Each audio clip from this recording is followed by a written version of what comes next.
Hey, what is up, everyone? Hope you're all doing well today. This is Ette with another episode of The Company Next Door, and I'm excited about this episode. I guess I always say that, but I've got a long-time friend, well, as old as I am. I guess I'm getting older, but I got a good friend here. We've been hanging since we were kids, and now we do business together, and we have our own kids. It's just a cool thing. And so today, the entrepreneur that I'm sitting down with, I don't think he ever intended to be an entrepreneur or get into business. We'll talk about that. I think he was just kind of going down he was at school, he was studying law, some things like that. And, this is always the story. Life just has a path of its own. Sometimes we try to create it. And what I'm learning is sometimes you just got to follow the wave, man, go on the board. So today I'm sitting here and I'm in his home, and this is Tim Naval of Eco Lawn, Salt Lake. Tim, how you doing, man? Great. Awesome. Good to have you here. Probably got Tim nervous there. But anyway, so here we are. So I'm here with Tim, and Tim is the owner of Eco Lawn Salt Lake City. And as you may or may not know, I am associated with him. I'm more of the founder on the other side. And so, but he runs a day-to-day operation. He builds the team and all that kind of stuff. But what I really wanted to start at, so Tim and I, we would hang together. Our parents are very close. Yeah, they're way back. Yeah, and your siblings, I'm close. My siblings are close. I mean, it's just a really tight thing. And that was in Jersey. We met in Jersey. But you weren't originally from New Jersey. No, I was born in Hawaii. Yeah. Moved all over the place. I mean, funny to think back about that, our parents in New Jersey. Yeah. They all end up in Hawaii. Yeah. It's odd to think about. Yeah, it's an odd thing. Yeah. And and then So I was born there, and my two older siblings were there. Where on Oahu? Oahu, yeah. At Kahuku, or do you remember where? Yeah, okay, Kahuku. That's where my sisters were born. Yeah. Okay, cool. So you're born out there. I was born there. Was there for I think 6 weeks is when we moved. Wow. So your mom had a 6-week-old and moves back to the mainland? Yeah, I think we moved to Jersey. Wow, and then that's brutal. Yeah, we were there, and then Pennsylvania. So I think my dad was moving all over for work and looking for work, or just trying to settle in somewhere, which that never really quite happens, because we were from there. It was Hawaii to Jersey, and if any of my family listens, they can correct me if my memory isn't correct. But Hawaii, Jersey, Pennsylvania, South Carolina, California, Utah. Then we were there for about 4 years, and then back to New Jersey. And that's when wow. Yeah, so that's a heck of met you. That's a heck of a. So so you were like 10 or 11 or 12 somewhere there when you got back to Jersey, something like that, or probably 8. 8. So those first 8 years, you lived in like almost all the 50 states. Pretty much. My dad's an immigrant. Yeah, don't know him well, so little background, but so I don't know what that dude was doing. I think your dad, you're still in the picture, but sometimes you try to make sense of like, what were you doing? You had 5 kids. You had 5 kids. You're all over the place. Yeah. But it was good. I think it helped, round us out, and you had some experiences, but I think my childhood, I was still making sense of all of it. That's weird. Why did you do that? But you said your dad was an immigrant from the Philippines. Yeah. And your mom is from New Jersey. Jersey. Yeah. Okay. Yeah. Cool. It's also an immigrant. Some something. Yeah. We're all immigrants at some point. But but even that is a really interesting dynamic, because in today's current climate, race is such a big thing. But then I look back at like our parents; they're both mixed, multicultural race, families, interracial relationships, and I'm like, you know what, like race. I probably should. The hot topic thing. I'm going to backtrack real quick, but no, I think it's awesome. Like we both are mixed race. Our parents. I think part of that was because of their religion, that it was easy to get beyond anything like that. But it's kind of interesting to look back at like how how I am a brown, kind of ambiguous looking person, but with long locks, very long. I mean, these things are. I'm still uncomfortable with it. Can you tell us a little bit about? No one knows the story of why your hair is so long, and I love it. Yeah, I always cut it. And besides the 90s, when you had the part in the middle, the bleach blonde. Yeah, that was the longest it was before this. But for the past 3 years, I guess. So I listen to podcasts all the time. We're both grew up kind of outside of Philly in South Jersey. One of my favorite podcasts is the Preston and Steve Show. Yeah. I listen to it every day. It's like a 3-hour long podcast, but it's just like I grew up listening to him. So anyways, every year for the past, I don't know, maybe five years. So Catherine Mono has this hair drive where they do wigs for kids. So I was like, oh, maybe before I start going gray, I'll grow my hair out. It'll give me an excuse to go back to Philly. To get it cut off. Yeah, just to donate. I thought it was a good cause. It sounds fun. I was going to fly out this April, and then, of course, pandemic hits. Yeah. So I'm still growing it. Maybe. But now you're attached to it. I mean, now I kind of like it. Yeah, I kind of got used to it. It's kind of your identity now. So it's like, how would you part with that? Yeah. Nobody wants to see you with short hair, right? No, except for a little kid with cancer that will get the wig. But yeah, that's true. That's turn it back around on you. So it's a good cause, but it's been delayed.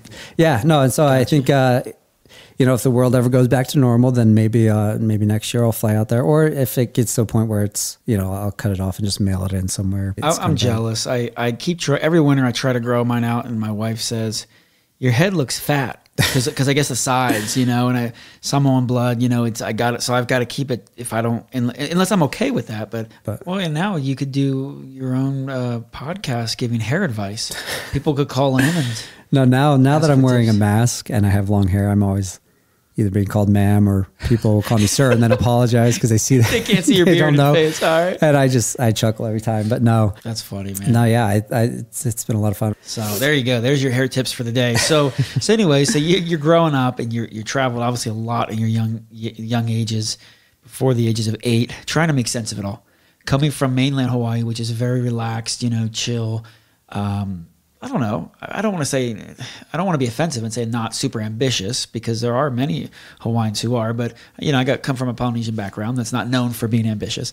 Anyway, you end up in Jersey, and that's, I don't know, did all that change? Do you think that impacted you as you walk through life, or was it just cool, we're moving, this is what we're doing?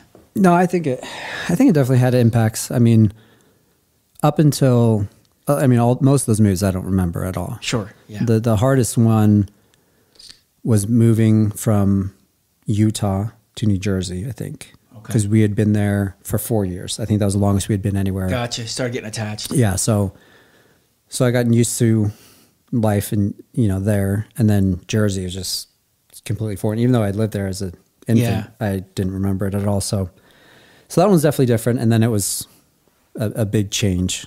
So for the most part, that could be a real positive. They got all that moving out, at least for my age. I don't remember anything. Yeah, most of it was kind of happening when I was very young, and then about when I was 8, I ended up in Jersey, and we had been there ever since. Right, and that's where we met and became friends. And should we go into how our families met?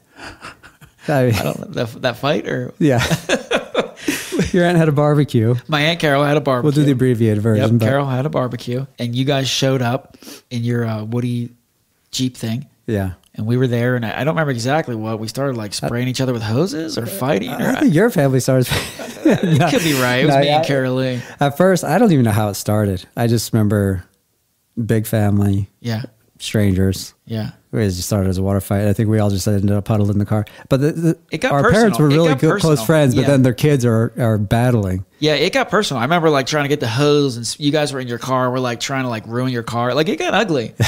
But that's South Jersey. That was welcome to Jersey. Yeah. So I want to talk a little bit about, so your upbringing in Jersey when you were a kid through high school, small town, Pittman, New Jersey, tiny little town. Did you have a dream to run a business? Because I kind of don't think you did, but no, not at all. Okay. No. What was your dream at that point? To be honest, I would never, I didn't think about that stuff. I was really, I didn't really make plans. I don't know if a lot of teenagers are like this. No, because I've seen kids who are very motivated. They got associate's degrees while they're still in high school. I'm like, I don't know. I was doing something way different, but so I never really thought about what I wanted to do as a profession. I always was pretty into art, but I always, even as in high school, I was like, there's no money. I'm never going to make. Which now looking back, I'm like, I wish there were better advisors who could say no, there is. Yeah. You can channel this. Sure.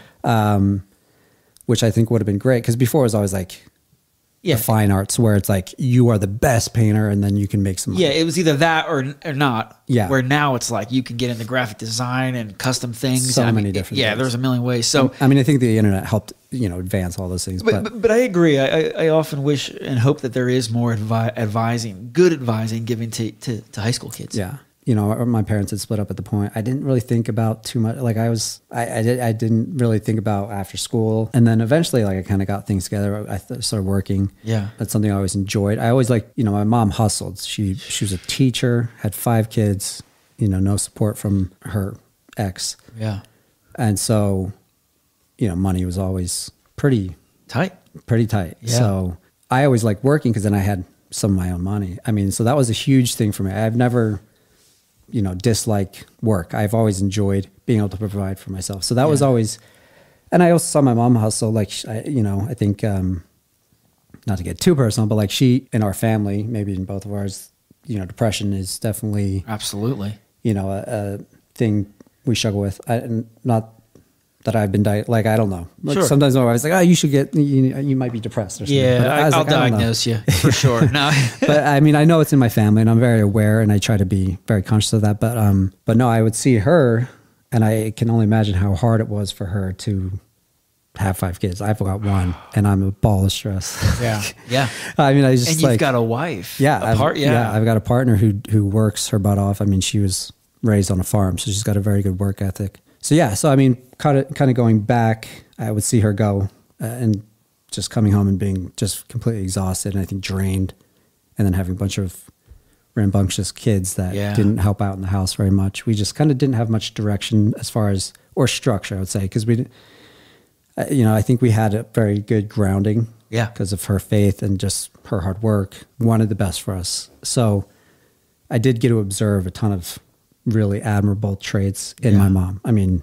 I think all of my siblings would agree. She's just did so much for us. And I can say that too. I remember as a close friend, I always was floored at how you guys just even survived. Yeah, I've always seen your mom and I've watched her work so hard, and I go, how in the world does one woman do that? To have those kids even live to be 20 years old. You know what I mean? Like, yeah, no, the stats are not, like, statistically, we should all have some really bad psychological issue, maybe a lot of addictions and all these things. But no, I think we're all pretty well balanced. I mean, everyone's got their struggles and issues, but and not to take anything away from my mom, she definitely had help. I mean, my aunts, of course, she had her own team. Were really helpful. The church was, a lot of people who realized that we struggled and would help out. So, but yeah, she worked her butt off, and so I definitely think that helped with my work ethic. And no matter what your emotional thing is, like obviously self-care is a huge thing, and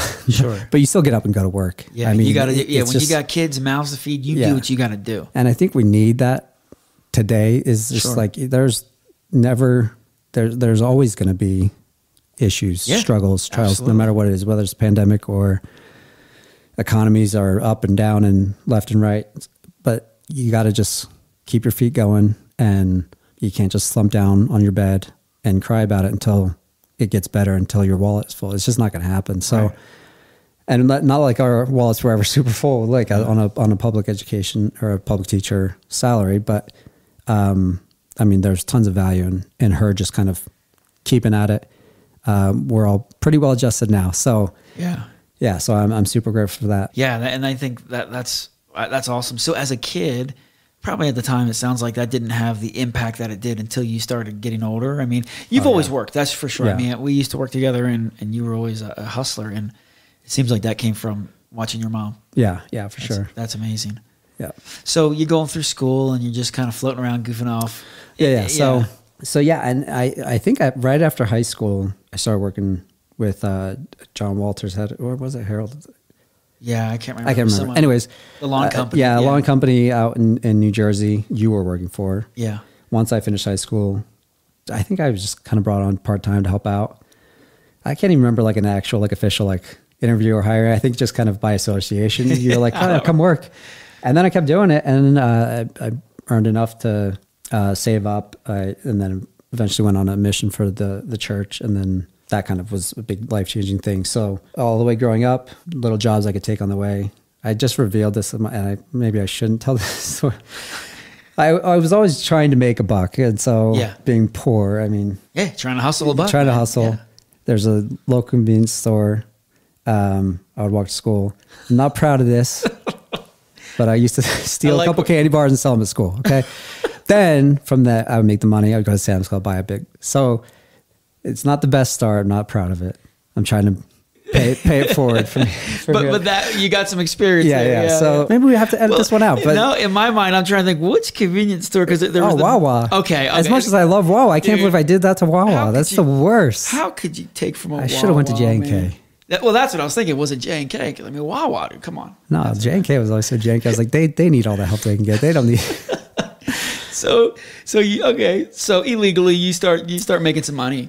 Yeah. So I was selling kit, and then I would go to Sam's Club and buy the bulk boxes of Starburst and sell them at school. And I started making money that way. And then once I was finished with school, I had no idea what I wanted to do. No clue. I started working with you, and I loved having money to do what I wanted to do. Yeah. And I think that most people want that freedom to be able to do just the basics, Sure.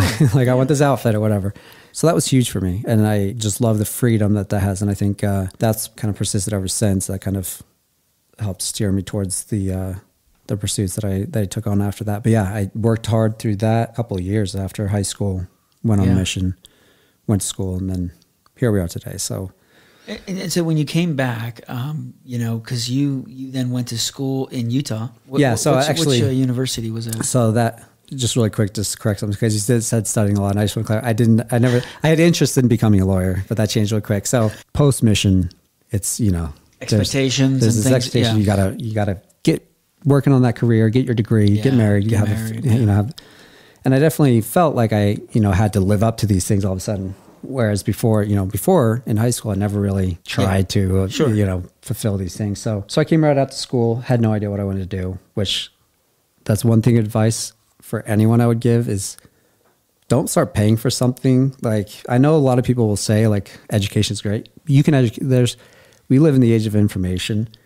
You can get an education. If you have some hard work. So anyways, I would just say, school's great if you know what you want to do, especially for the trades, technical things. Agreed, medical, 100%. All this stuff. So, anyways, I was at school. I started doing serving, food service. Sure. And that was good. That was a really good college job because it's kind of very social, pretty flexible, pretty good pay for what it is. And then started working with you, and that kind of took me back to like the old days when we worked together in Jersey doing lawns, and so. Had a really good time. And then once I finished, I worked really hard at doing serving, school. For a couple of years, I did all three as a lawn technician. Yeah, yep. A student, and then also met my now wife, kind of all around that same time. Yeah, a lot going on. But yeah, and then she had a lot of ambitions too about getting an advanced degree, and she's currently working as a midwife. She was kind of just starting that as I was finishing my bachelor's degree. So the thought of paying for 2 graduate level degrees was not enticing, and I didn't know what kind of law I wanted to do. I originally had interest in doing healthcare law. Really lost that quick, and after I started digging into like the healthcare industry and how politicized it is and everything, I just lost a lot of interest. Sure. So that kind of really took a lot of the wind out of my sails as far as that ambition. I just didn't want, and I knew I could always go back since I had a really good GPA, right, and a degree now. Yeah, I really wanted to pay off my student loans.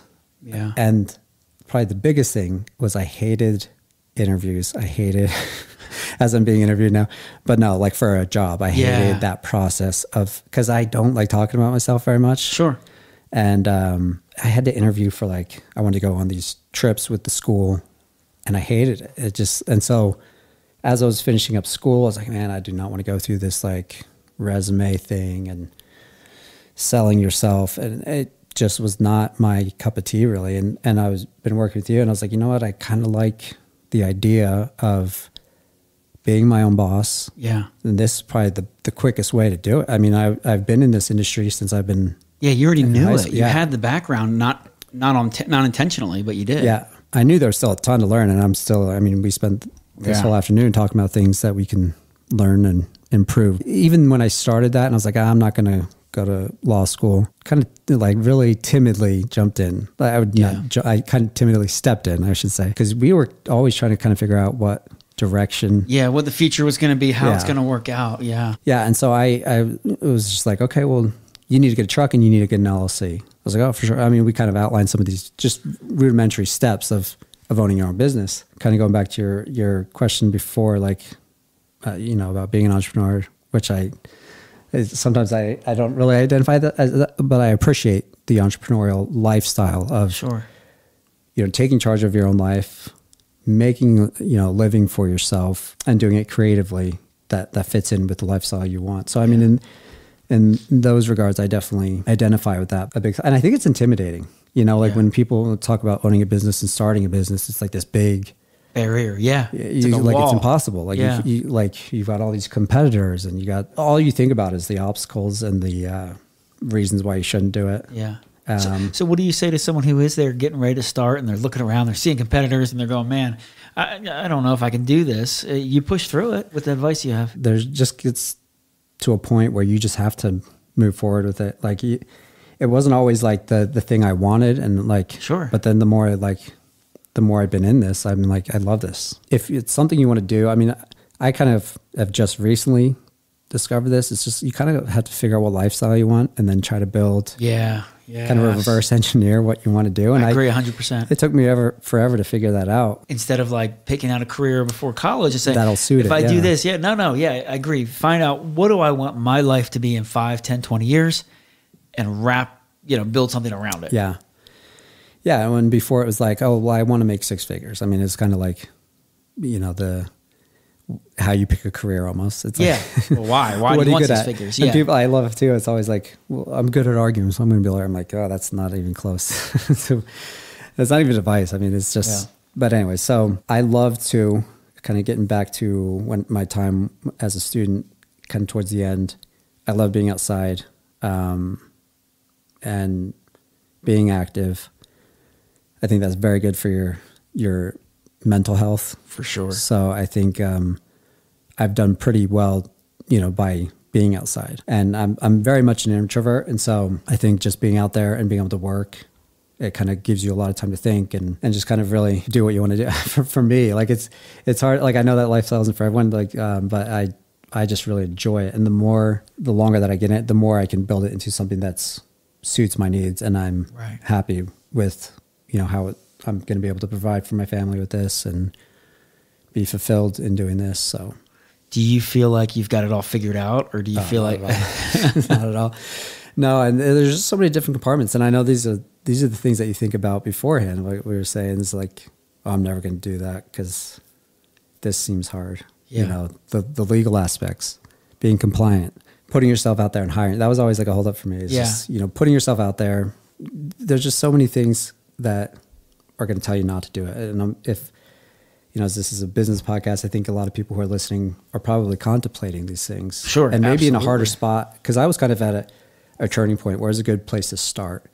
And not like, some people want to start a business and they already have 3 kids and there's a lot more risk. I had no kids, where I was kind of at a place where I could easily make or take on these risks. So it was a little bit easier, but I think, as people are trying to make that decision about being an entrepreneur, starting a business, whatever, I wouldn't let those things consume your thought. I mean, they definitely did. And I'm still, like you said, I'm still thinking through them and trying to figure things out. I'm glad you brought that up because I think you are one of the most analytical people that I know. I mean, I remember we were talking about this a while ago, and you like to spend a lot of time with decisions. You like to really analyze and just to the point, what do they call that? Analysis paralysis. You can sometimes get stuck in there. Yeah, I'm still trying to think about a pair of shoes that I want. But that's a real thing, and many people have that.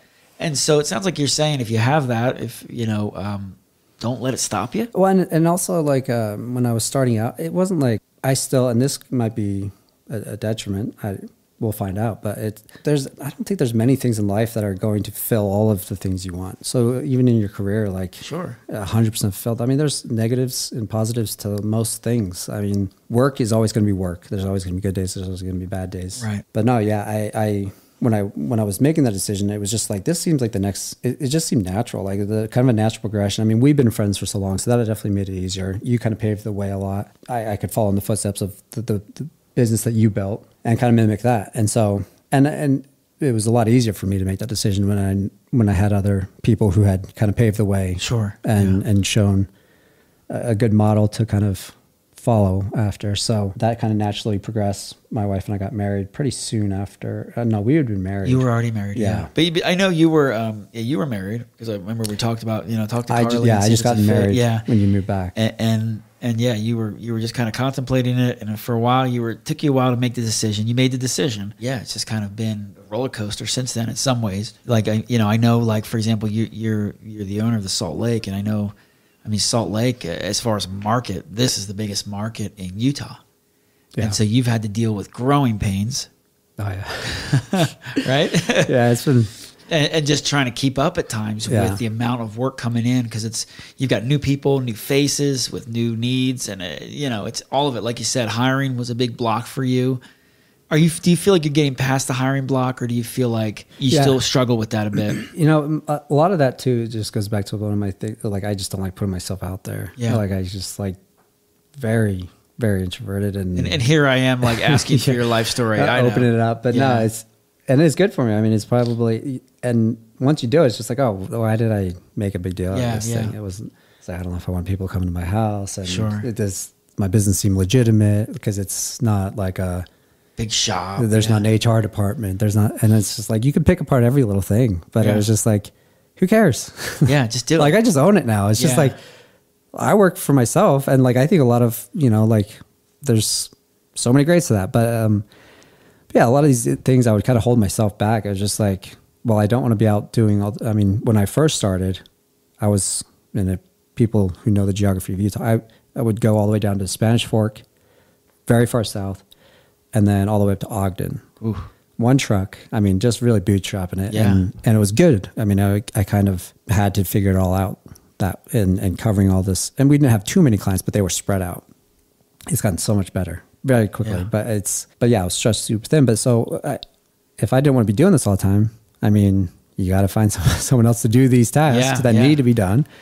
And so now I'm just like, I'm building a team. Like, this year I had the biggest team that I'd ever had. Yeah. And you enjoyed it. Took the pressure off.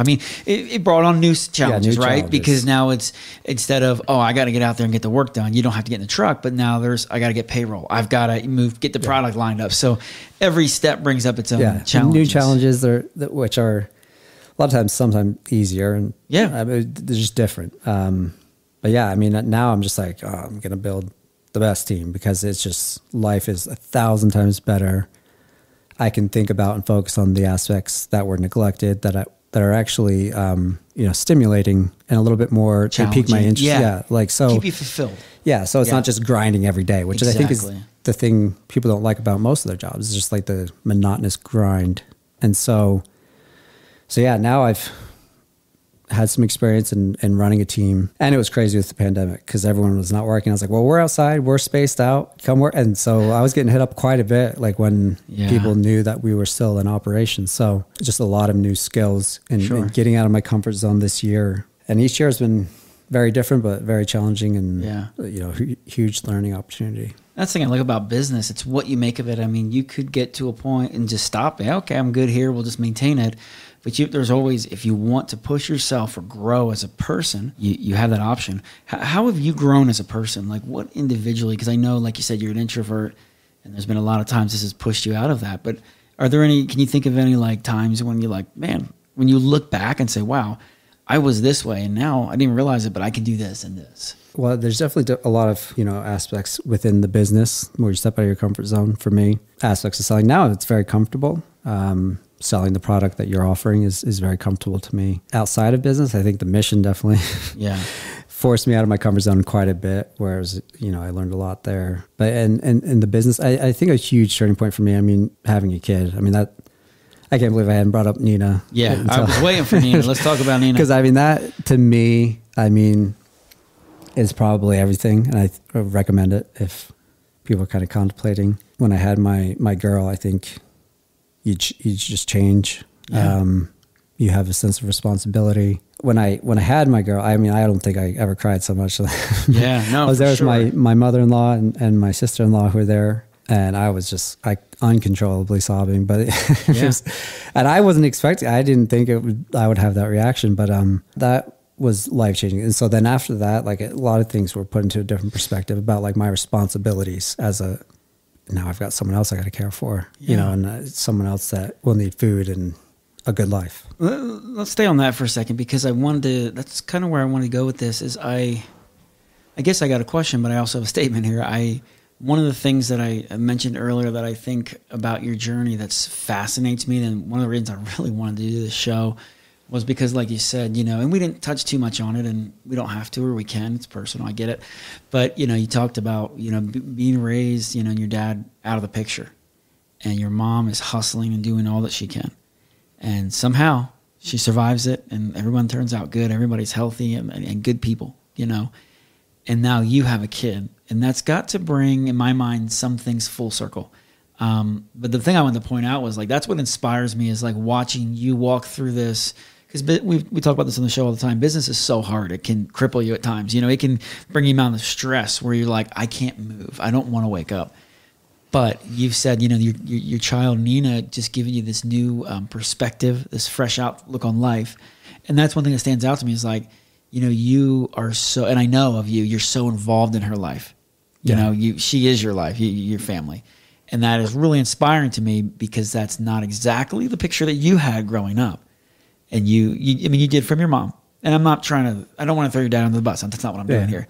But what I'm saying is that wasn't modeled, but now your daughter gets to enjoy the benefits of a father who is so involved in her, is obsessed with her. Yeah. And that, like, to me, that journey right there, like, I just think that's incredible. And that's gotta bring up all kinds of things for you, because, having the kind of career that I have, it opens up so many opportunities for me to be able to do and have more time with my family, which is great. Like, everyone's going to have a bad day. You don't want to get out of bed, like you were saying, and you don't want to go to work. I'm in a position now where I can kind of do that. I mean, you know, I'm not going to go out today. Yeah. My wife worked a night shift.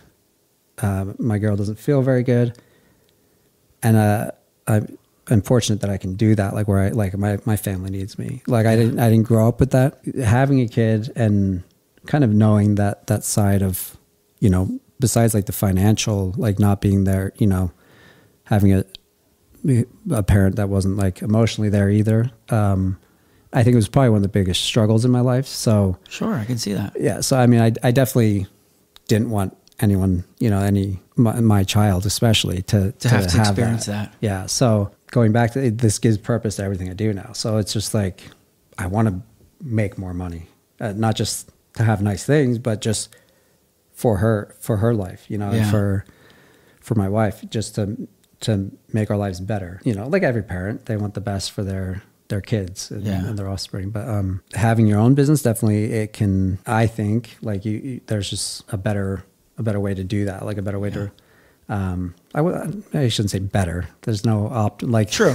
It's a great fit for you. It's me. Perfect for an introvert like me to like kind of build the kind of career that I want. Yeah.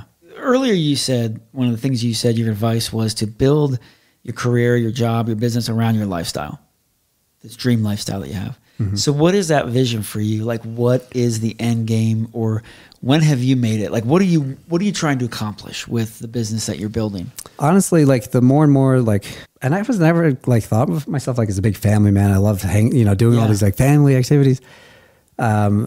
But now it's just like, I just look forward to that stuff. Yeah. You know, like I just look forward to, you know, when I have enough time to go out, you know, this weekend and have the whole family together. Cause my wife also is just like a workhorse. So we both have very busy schedules.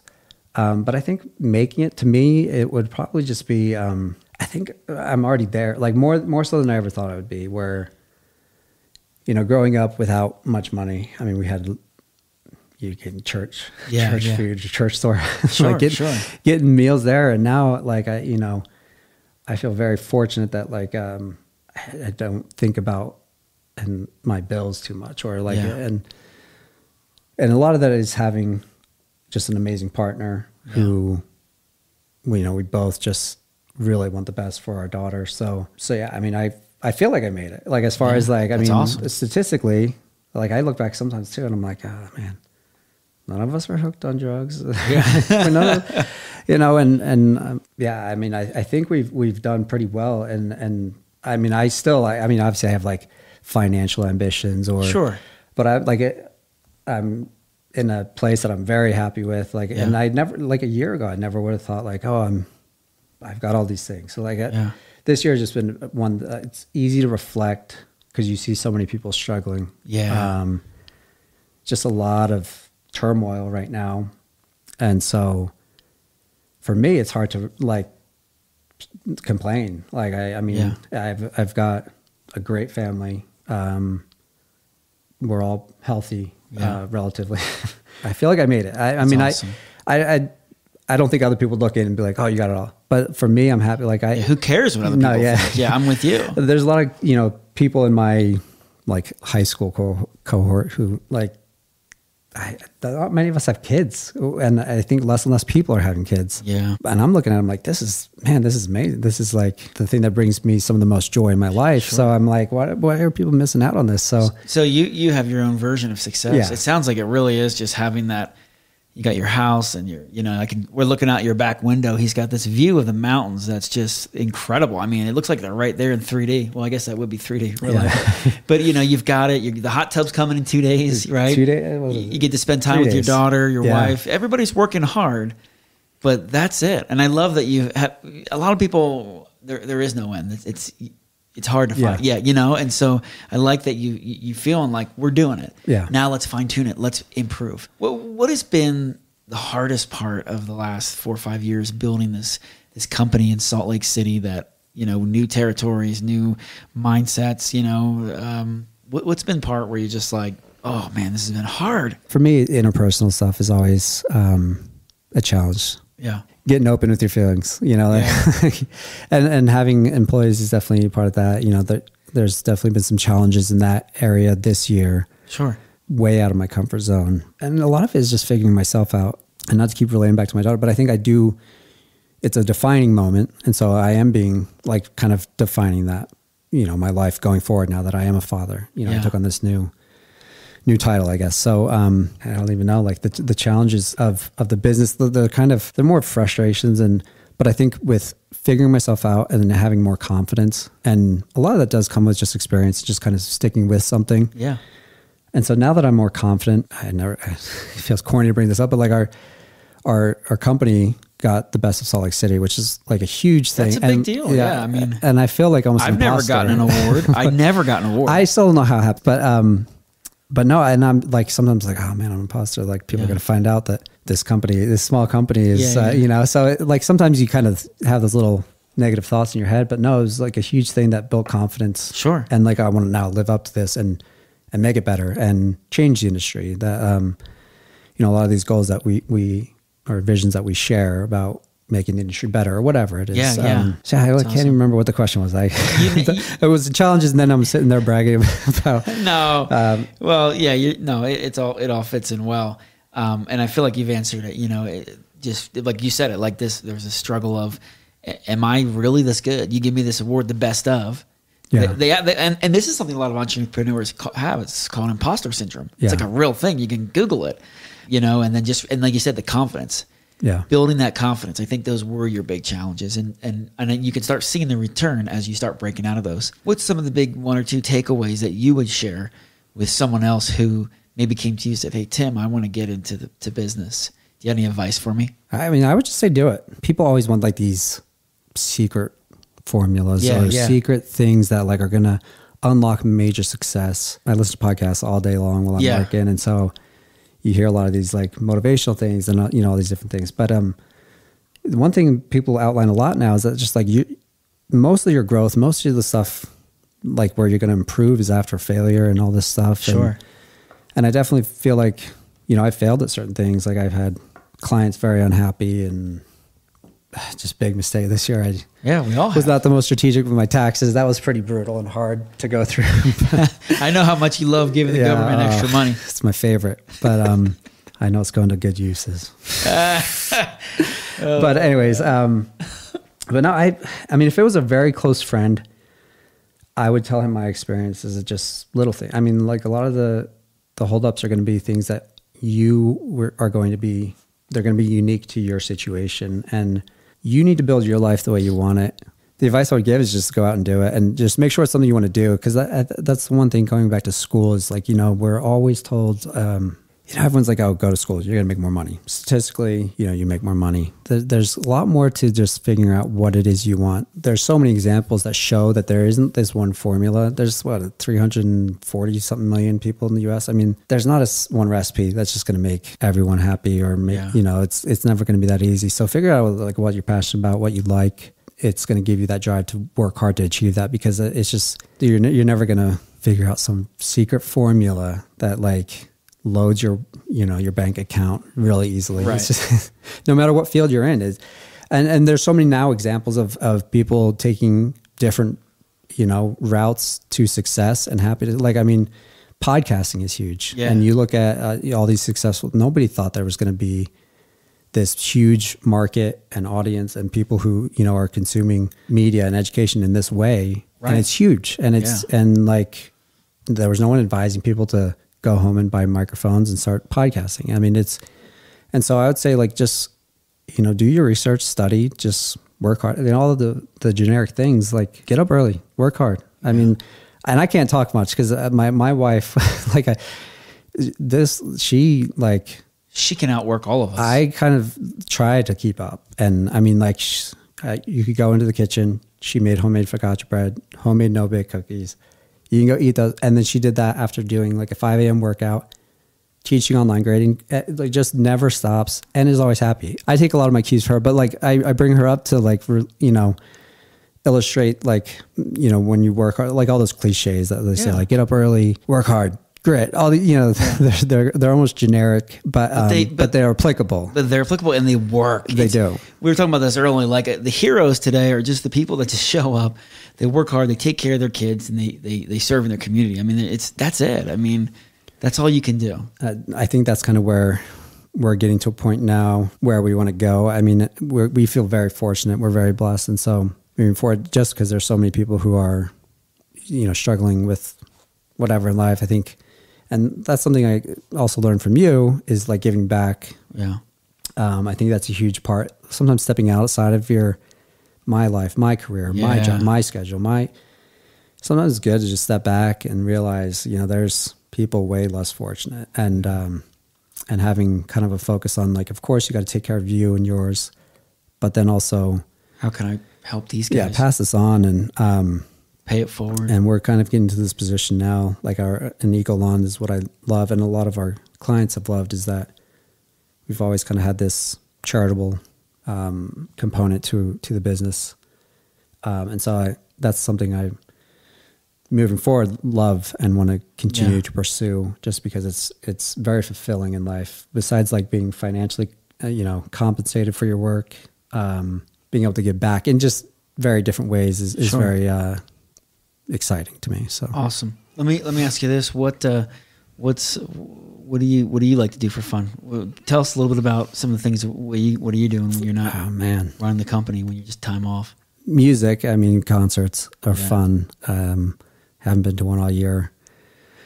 We tried one of the virtual ones. It was all right, but they're weird. I'm in the perfect place. I love being outdoors. You can still do that, with all the lockdowns. But no, anytime with my family, it's so much fun. I don't show excitement very much. No, he doesn't. It was very generous, and I really had a great time. But when I first graduated high school, went to all my friends. They all chipped in to buy me. Do you remember this? A flight to Florida. Well, I remember. That's where I met my wife. So I remember that. Yeah. But yes, I remember. Yeah. So we all went out to breakfast, and you gave me the gift. And I was inside really thrilled, but like outside, I do not show excitement very much. Now everything's exciting, but I still don't show it. But like my daughter is going to be 3 in February, but she is totally like full in on Halloween. She definitely gets this from her mom. But now I just enjoy time with her, you know, like, and just whatever it is we're doing, whether we go hiking or go out, you know, she just makes life a lot more fun and exciting. I'm trying to show up more nowadays than I did way back then. Awesome, man. Well, that's awesome, man. Let me sum this up because I just want to brag on him for a second. But the biggest thing, like if you just follow his journey, is he didn't really have an exact plan, and then he started to have a plan, and you know, with the college, you got your degree, and then ended up here now running a small company that is growing at a fast pace. I mean, you can't even keep up. This year, you couldn't even keep up. No. We had to shut off the machines because there were so many leads and sales and growing pains along the way and learning. But every time he takes another step forward in his journey, he hits a new set of challenges. But in some ways, there seem to be more compelling, more interesting challenges than just being out there doing the work.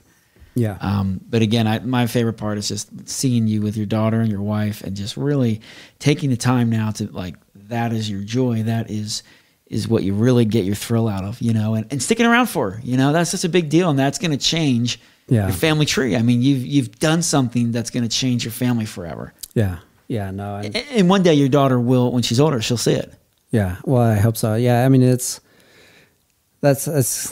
like going back to, like, just feeling super fortunate and blessed, you know, and also, like, as I'll take this opportunity to just thank you. Cause I mean, I know we've been friends forever. But it is hard to figure out, you know, what you want to do with your life. And it's like, I didn't know, you know, I'm still figuring things out, but, like, it's, you know, you definitely gave me a good opportunity. You built a brand that is very marketable. Like, so sometimes I'm like, Ate put in a lot of this work. He's, you know, put in a lot of the back end work, and I kind of jump in and was able to take advantage just a lot of that hustle that you did originally. But I will take credit in driving across the country with you when we had to. That's right. You flew out to move me to Utah. Remember? Yeah. So you could take over, or, you know, build this company. Start the Ecolon company. So you were there day one.